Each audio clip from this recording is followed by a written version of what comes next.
நீங்க என்ன சொல்லுவீங்க? நாங்க பன்னீர் சோடா சாப்பிட்டோம்னுவீங்க, அதுக்கு எல்லாம் கை தட்டுவீங்க. அது உங்களுக்கு பெருமை. அடா ரத்தத்தை சிந்தி Vadivel sorrow, Suresh Babu sorrow, Chinnasamy sorrow ஸ்டேஜில் பேசும்போது சொன்னாங்க, இந்த படத்துக்காக நாங்கள் அவ்வளோ உழைச்சோம் அப்படின்னு. அந்த ஹீரோயின் முட்டி போட்டு முட்டியில் ரத்தம்லாம் வந்துச்சு அப்படின்னு சொன்னாங்க. இந்த வழியை ஸ்டேஜில் சொல்லுவீங்களா? அதை சொல்ல மாட்டீங்க.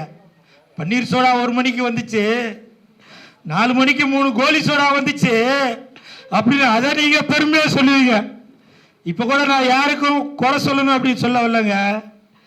எங்களை மாதிரி கலைஞர்களுக்கு கை கொடுங்க. சினிமாதான் மூச்சு, சினிமாதான் பேச்சுன்னு இருக்கிற என்ன மாதிரி ஆளுங்களுக்கு கை கொடுங்க.